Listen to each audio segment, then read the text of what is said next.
Hi everyone. ఈరోజు నేను AP Transco నుంచి వచ్చే నోటిఫికేషన్ గురించి వివరిస్తా అండి. ఏపీ ట్రాన్స్‌కో ఏఈ పోస్టులకు నోటిఫికేషన్ జారీ చేసిందండి. ఏఈ అంటే అసిస్టెంట్ ఎగ్జిక్యూటివ్ ఇంజినీరింగ్ పోస్టులకు ఏపీ ట్రాన్స్‌కో నోటిఫికేషన్ రిలీజ్ చేయడం జరిగింది. అందులో మీరు చేయాల్సిన సర్వీసులు ఏమంటే ఎలక్ట్రికల్ మరియు సివిల్ అండ్ వచ్చేసి టెలికాం. ఈ 3 సర్వీసులు మీరు చేయాల్సి ఉంటుంది అసిస్టెంట్ ఎగ్జిక్యూటివ్ ఇంజినీరింగ్ పోస్టులలో. తర్వాత వచ్చేసి ఈ నోటిఫికేషన్ డేట్ కూడా ఇచ్చాడండి. ఈ నెల 20వ తారీఖు 6వ నెల 2025 సంవత్సరం నాడు ఈ నోటిఫికేషన్ రిలీజ్ చేయడం జరిగింది. ఈ రిక్రూట్మెంట్ సంబంధించిన పూర్తి డీటెయిల్స్ మనం తెలుసుకుందామండి. ఇది బీటెక్ చేసిన వాళ్ళకు చాలా ఇంపార్టెంట్ అండి. వాళ్ళు ఖాళీగా ఉన్న వాళ్ళు ఉంటారు. ఇంజనీరింగ్ చేసిన వాళ్ళు చాలామంది ఎలక్ట్రికల్ కానీ, ఎలక్ట్రానిక్స్ కానీ, కమ్యూనికేషన్ కానీ చేసిన వాళ్ళు దీనికి ఎలిజిబుల్ అవుతారండి. వాళ్ళందరికీ ఇది చాలా యూజ్ఫుల్ అండి. చాలా సంవత్సరాల తర్వాత ఈ నోటిఫికేషన్ రావడం జరిగింది. ప్రతి ఒక్కరు ఈ నోటిఫికేషన్ను యుటిలైజ్ చేసుకోవాలని నేను మనవి చేస్తున్నానండి. ప్రతి ఒక్కరు యుటిలైజ్ చేసుకోండి. నెక్స్ట్ వచ్చేసి మన ఎగ్జామ్ గురించి వెళ్తే కనుక ఎగ్జామ్కు మనం ఆన్లైన్లో అప్లై చేసుకోవడానికి ఇచ్చిన వెబ్సైట్ వచ్చేసి ఇదండి. మనకు ఇక్కడ aptransko.government.in కానీ లేదంటే పక్కన ఇచ్చిన వెబ్సైట్ ద్వారా రెండిట్లో ఏదో దాని ద్వారా మనం ఆన్లైన్లో అప్లై చేసుకోవాల్సి ఉంటుంది. ఈ ఆన్లైన్ అప్లికేషన్ పోర్టల్ ఎప్పటి నుంచి స్టార్ట్ అవుతుందంటే జూన్ 30వ తారీఖు తేదీ నుండి ఉదయం 10 గంటల నుండి స్టార్ట్ అవుతుందండి. ఇది మనకు వచ్చేసి అప్పటి నుంచి ఎంతవరకు ఈ అప్లికేషన్ ఆన్లైన్ అప్లై చేసుకోవాలంటే 27 అంటే వచ్చే నెల జూలై 20వ తారీఖు వరకు మనం ఆన్లైన్లో అప్లై చేసుకోవాల్సి ఉంటుంది. నెక్స్ట్ మనం చూద్దామండి. Next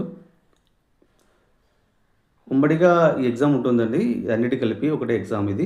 AP Transco, APE PDCL, APC PDCL, APS PDCL and AP Genco అందరికి కలిపి ఒకటే దానిలో ఒకటే ఎగ్జామ్ అనమాట. వీటి దానిలో కూడా మాకు ఖాళీలు ఉన్నాయి. అవి కూడా నిదానంగా చెప్తాను నేను. ఏపీ ట్రాన్స్కో వాళ్ళు ఉమ్మడి ఎగ్జామ్ అనేది కండక్ట్ చేస్తున్నారు. ఒకసారి మనము ఈ ఎగ్జామ్స్ ఎక్కడెక్కడ పోస్టులు ఉన్నాయో చూస్తే ఏఈ వాళ్ళకి, తర్వాత సివిల్ వాళ్ళకి, టెలికాం వాళ్ళకి ఒకసారి చూడండి. మన ఆంధ్రప్రదేశ్లో ఒకసారి క్లియర్గా చెప్తాను. విశాఖపట్నంలో వచ్చి ఓపెన్ కేటగిరీ అండి. ఓపెన్ కేటగిరీలో ఓపెన్లో నాన్ లోకల్, లోకల్ వాళ్ళు ఇద్దరు వస్తారండి. ఇక్కడ ఎల్లని పైన ఇస్తే 90% లోకల్ వాళ్ళకే అనమాట. విశాఖపట్నం లోకల్ ఎవరు ఉంటారో వాళ్ళకే ఫస్ట్ ప్రిఫరెన్స్. తర్వాత వచ్చేసి నాన్ లోకల్ వాళ్ళకి ఓపెన్లకు 5% ఉంటుంది అనమాట. అది అర్థం చేసుకోండి. విశాఖపట్నం వాళ్ళు ఓపెన్ వచ్చేసి ఒకరికి ఉందండి. లోకల్ వాళ్ళకైతే 26 పోస్టులు ఉన్నాయండి. మొత్తం టోటల్ 27 అనమాట. తర్వాత వచ్చేసి విజయవాడలో వచ్చేసి ఒక పోస్ట్ ఉందండి ఓపెన్కి. అలాగే లోకల్ వాళ్ళకైతే 10 పోస్టులు ఉన్నాయి. తర్వాత అమరావతికి వచ్చేసి ఓపెన్లో అయితే 1, లోకల్ అయితే 31, కడపలో వచ్చేసి 1, లోకల్ అయితే 30, టోటల్ 32. కర్నూలు అయితే 1, లోకల్ అయితే 37. మన కర్నూలు డిస్టిక్లో ఉన్నాయండి. నంద్యాల అయితే ఇక్కడ ఏమి ఇవ్వలేదు క్లియర్గా. ఇంకోటి రాజమహేంద్రవరం చెప్పలేదు అది దాంట్లో ఓపెన్లో వచ్చేసి 1, తర్వాత లోకల్ వచ్చేసి 21 ఉన్నాయండి. ఇది ఏఈ సివిల్లో కూడా సేమ్ ఇలాగనే ఉంటుందండి. సేమ్ చూసినారు కదా మీరు. నెక్స్ట్ వచ్చేసి మనము ఎలిజిబిలిటీకి వెళ్దామండి. ఏజ్ ఎలిజిబిలిటీ మినిమం మనకు 18 సంవత్సరాలు. ఎవరికైతే 18 సంవత్సరాలు నిండి ఉంటాయో, 18 సంవత్సరాల పైన ఉంటాయో వారు ఈ ఎగ్జామ్కు ఎలిజిబుల్ అండి. అలాగే ఎంతవరకు లాస్ట్ అంటే 42 ఇయర్స్ వాళ్ళు 42 ఇయర్స్ వాళ్ళు ఈ ఎగ్జామ్కు ఎలిజిబుల్ అవుతారంటే 18 సంవత్సరాలు అంటే 42 సంవత్సరాల మధ్య ఉన్న వాళ్ళు ఈ ఎగ్జామ్కు అర్హులు అవుతారండి. అలాగనే ఏజ్ రిలాక్సేషన్ కొన్ని కేటగిరీస్ ఇవ్వబడింది. ఎస్సీ, ఎస్టీ, బీసీ, ఈడబ్ల్యూఎస్ వాళ్ళకు వచ్చేసి 47 ఇయర్స్ వరకు ఏజ్ అనేది లిమిట్ ఇచ్చారండి. అది నెక్స్ట్ చూద్దాం. నెక్స్ట్ ఏదో చూద్దామండి. Next electrical qualification post wise assistant executive engineering, assistant AE అని చెప్పాను. Assistant executive engineering electrical service చేయాలంటే ఎలక్ట్రికల్ సర్వీస్ చేయాలంటే అసిస్టెంట్ ఎగ్జిక్యూటివ్ ఇంజనీరింగ్లో ఎలక్ట్రికల్ సర్వీస్ చేయాలంటే వాళ్ళు ఖచ్చితంగా వాళ్ళ డిగ్రీలో ఎలక్ట్రికల్ ఇంజనీరింగ్ లేదా ఎలక్ట్రానిక్స్ కానీ చేసి ఉండాలండి. అలాంటి వాళ్ళు దీనికి ఎలిజిబుల్ అవుతారు. నెక్స్ట్ టెలికాం సంస్థలు పనిచేయాలంటే అతను డిగ్రీలో ఏము సబ్జెక్టులు ఉండాలంటే telecommunication, electronics and communication engineering. దాంట్లో మీకు ఉంటే కన్నా మీ బీటెక్లో బీఈలో కానీ మీరు దాన్ని చూస్ చేసుకున్న సబ్జెక్టులు ఉంటే కన్నా మీరు దీనికి ఎలిజిబుల్ అవుతారండి. అలాగే అసిస్టెంట్ ఎగ్జిక్యూటివ్ ఇంజనీరింగ్ సివిల్ వాళ్ళకు కూడా అంతేనండి. సేమ్ ఈ డిగ్రీలో సివిల్ ఇంజనీరింగ్ చేసిన వాళ్ళు మాత్రం దీనికి అప్లై చేసుకోవచ్చు అండి. నెక్స్ట్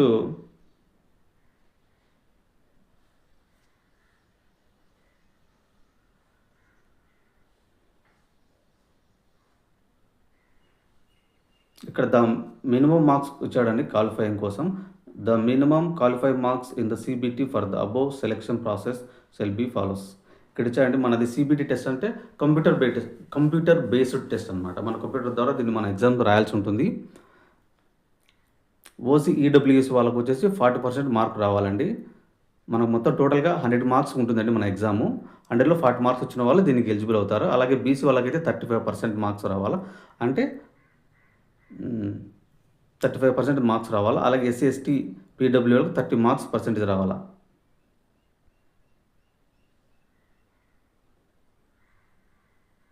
ఒకవేళ మీరు ఎలిజిబుల్ అయితే ఎగ్జామ్ పాస్ అయిన తర్వాత మీకు ఫస్ట్ ప్రొబేషన్ పీరియడ్ ఉంటుందండి. ఆ ప్రొబేషన్ పీరియడ్లో వచ్చేసి మీకు స్టార్టింగ్ స్కాలరీ వచ్చేసి 75,000 ఉంటుంది. మీకు సిలబస్ కూడా ఇక్కడ ఇచ్చాడండి.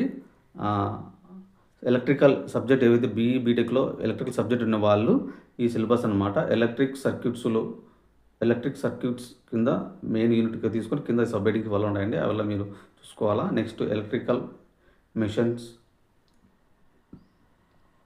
పవర్ సిస్టమ్స్ ఆ టాపిక్లు మీకు కవర్ చేయాల్సి ఉంటుంది. Utilization and control system, measurements ఇట్లా ఇవల్ల ఉంటాయండి. మీరు చూసుకోవాలి ఇవల్ల నిదానంగా.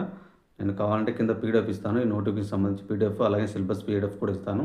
తర్వాత వచ్చేసి టెలికాం వాళ్ళకు ఈ సిలబస్ ఇదండి. వాళ్ళ పేపర్కి వచ్చేసి 70 మార్కులు ఉంటాయి. 70 మార్కులు వచ్చేసి వాళ్ళ network analysis first headings topic వచ్చేసి వాళ్ళ సబ్ హెడ్డింగ్స్ ఇవ్వాలంటే చూసుకోవాలా.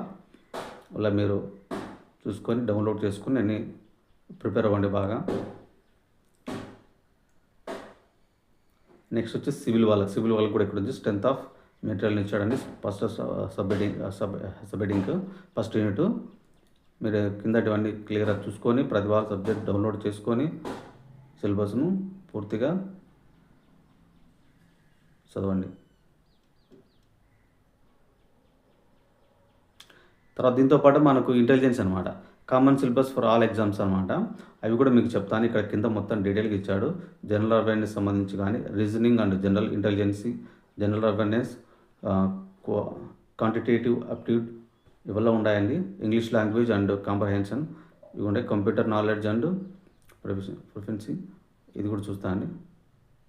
దాని కింద మనకు డీటెయిల్ ఇచ్చాడు. కిందకి వెళ్తే మనం క్లియర్గా చూడొచ్చు. ఇక్కడ చూడండి బాగా నీట్గా కనపడుతుందా. ఇక్కడ అన్నమాట ఎలక్ట్రిక్ వాళ్ళు ఏఈలో ఎలక్ట్రిక్ సర్వీస్ చేసే వాళ్ళకు ఇక్కడ చూడండి మార్క్స్ ఇచ్చాడు. 5 మార్క్స్ అనమాట. దేంట్లో జనరల్ ఇంటెలిజెన్స్ అండ్ రీజనింగ్ సంబంధించి 5 మార్క్స్ ఉంటాయండి. మనకు 70 మార్కులు మీ సబ్జెక్ట్ వైజ్గా ఉంటే, తర్వాత ఈ ఇంటెలిజెన్స్ రీజనింగ్ సంబంధించి కూడా ఒక 5 మార్కులు అడుగుతాడండి. అలాగే జనరల్ అవేర్నెస్ అంటే మన జీకే సంబంధించి క్వశ్చన్లు అడగవచ్చు. దాంట్లో కూడా 7 మార్కులు వస్తాయండి. తర్వాత ఇంగ్లీష్ లాంగ్వేజ్ కాంప్రహెన్షన్ 5 మార్కులు ఉంటాయండి. ఇది నెక్స్ట్ వచ్చేసి క్వాంటిటేటివ్ అప్టిట్యూడ్ దాంట్లో వచ్చి 8 మార్కులు ఉన్నాయండి. కంప్యూటర్ నాలెడ్జ్ సంబంధించి 5 మార్కులు. టోటల్ వచ్చేసి మనం 100 మార్క్స్ ఉంటాయండి టోటల్గా ఎగ్జాము. మీరు ఇవి కూడా చదవాల్సి ఉంటుంది. సిలబస్ తీసుకొని మొత్తం క్లియర్గా చేసేయండి. జోనల్ లోకల్ కిందకి ఎవరు వస్తారు ఏం కదా దాని గురించి మొత్తం క్లియర్ ఇక్కడ ఇవ్వడం జరిగింది. Reservation to local candidates, A reservation ఆధారంగా వీళ్ళు ఇస్తున్నాం అనేది కూడా చెప్పడం జరిగింది ఇక్కడంతా పైన. నెక్స్ట్ ఇక్కడ జోన్స్ ఇచ్చాడండి. విశాఖపట్నం జోన్స్ కింద ఏ డిస్ట్రిక్ట్స్ వస్తాయని కూడా క్లియర్ ఇచ్చాడు. విశాఖపట్నం జోన్స్ కింద శ్రీకాకుళం, విజయనగరం, పార్వతీపురం, మాన్యం, విశాఖపట్నం, అనకాపల్లి ఇట్లన్నీ చూసుకోవచ్చండి. రాజమహేంద్రపురం, విజయవాడ, అమరావతి, కడప, కర్నూలు. నెక్స్ట్ వచ్చేసి ఫీజు అండి. ఎగ్జామ్ రాయాలంటే మన ఫీజు వచ్చేసి 1000 రూపాయలు పే చేయాల్సి ఉంటుంది ప్రతి అప్లికెంటు. అది ఎప్పుడు మధ్యలో తీసుకోవాలని కూడా ఇక్కడ ఇచ్చాడండి. మనము స్టార్టింగ్ ఎప్పటి నుంచి అంటే జూన్ 30 తారీఖు నుండి వచ్చే నెల 20వ తారీఖు వరకు, అంటే జూలై నెల 20వ తారీఖు వరకు మధ్యలో మనం ఆన్లైన్లో ఈ ఫీజు అనేది తీసుకొని మనం అప్లై చేసుకోవాల్సి ఉంటుందండి. మన దీంట్లో నెగిటివ్ మార్క్స్ అనేవి లేవండి. మీరు దాని గురించి ఏం ఆలోచించిన అవసరం లేదు. ఇక్కడ వెబ్సైట్ మళ్ళీ ఇచ్చాడు. అదే పైన చెప్పినది కింద ఇచ్చాడు వెబ్సైటు. మనము ట్రాన్స్కో వెబ్సైట్ దీంట్లో కానీ ఏదో ఒక దాంట్లో మనము పోర్టల్కి వెళ్ళి ఆన్లైన్లో అప్లై చేసుకోవాలని ఇచ్చాడు క్లియర్గా.